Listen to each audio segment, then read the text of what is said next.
I was at work, Angelica was at home, and she called me and said that the baby had gotten really quiet and could I please come home. She had gone down for her nap, for her afternoon nap, and when she woke up, she wasn't responding. I mean, she was awake, her eyes were open, but you could put your hand in front of her eyes and she wasn't moving. You could try to get her to move and she just wasn't responding to anything. On my way home, she started to twitch on the left side of her face, her fingers and her toes were all twitching in unison.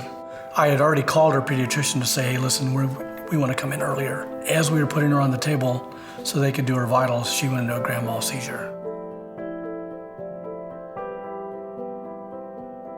Early November, she would have been 9 months, so she was 8 months, almost 9 months old. We had a perfectly healthy baby up until then, and out of nowhere, you know, her seizures essentially could change the entire course of her life. Every hour that she was awake, she was having a seizure. As we began to track it, we began to see that it was happening with greater frequency and with greater duration, which was terrifying for us, just terrifying.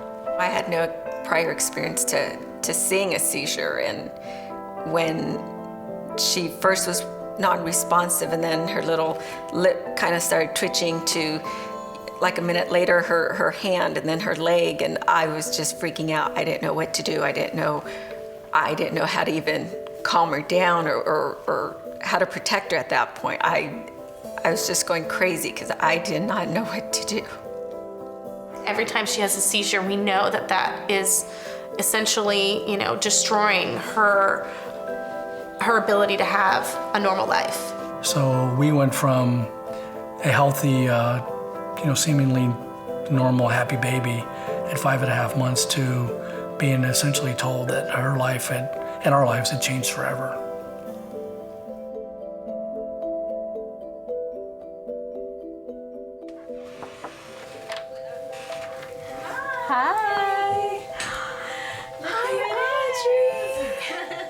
By the time she came to us, she had only been having spasms for, I think, on the order of 2 weeks or so. So we were lucky in that we were able to get to her so early that we were able to intervene before she had taken any developmental regression or any step backward. We had to pull ourselves together and say, okay, this is happening.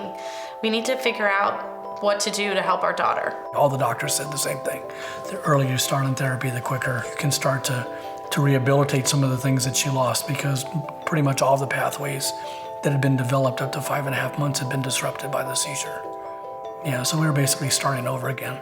I was kind of in a fog, but I knew that I had to focus what I could on her, because all the doctors were saying, if you start early, you'll have better chances of her recovering some of the mobilities that she had already lost. You want to go outside? The importance of very, very prompt diagnosis and very prompt institution of therapy is in fact highlighted by Audrey, because Audrey's epileptic condition that we diagnosed is generally classified under what some people like to call the catastrophic epilepsies of childhood. They generally do not have a good prognosis. Audrey took a different path. The treatment worked, but importantly, the treatment was timely because the evaluation was timely. It's been 2 years, and Audrey's been off her medication, and she's doing great. In fact, 1 year ago was our last appointment with Dr. Rao. Can you spell your name? A-U-D-I-O-I. Good job. That spells. And are you learning to read books? Redboard, what do you see? I see the cookie. That's really good. Yeah. Yeah, that's You want up? You want to stand? Stand. Okay, let's stand. There we go. Oh, wow. As we've been able to get these seizures under better control, we've seen her development really increase. Yeah. Say hello. Hello. How are you? Good. Good. Good? Okay. She was having 70, 100, 150 seizures a day.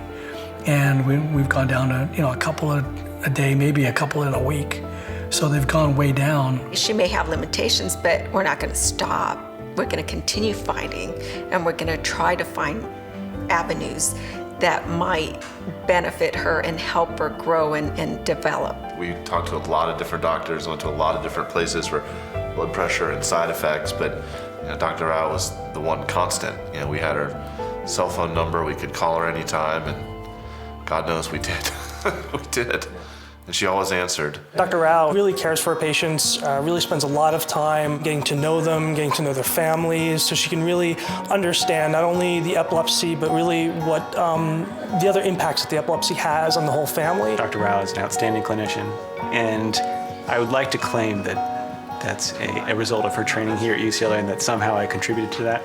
But I think that she's just an exceptional person in general, and that's reflected in her success in medicine and beyond. I wouldn't have been able to pursue my epilepsy fellowship here if it hadn't been for Care and Cure, and without that fellowship, I wouldn't be staying here as faculty either. So really, Care and Cure played a huge part in my career, and I really owe it to Care and Cure that I'm continuing on here. Each epileptologist that we add to the community really allows us to take care of more patients and dedicate more time to each patient. There's certainly a huge need for more epileptologists and more folks doing epilepsy research, but we are still struggling to make that happen. We get 3 or 4 times the number of new patient referrals on any given day as we see on any given day. We want every second for the child to get every chance in life, and a child who has to wait to see a pediatric neurologist will have that much time going against them. I have no doubt that if Jen hadn't called and got Dr. Rao on the phone when she did,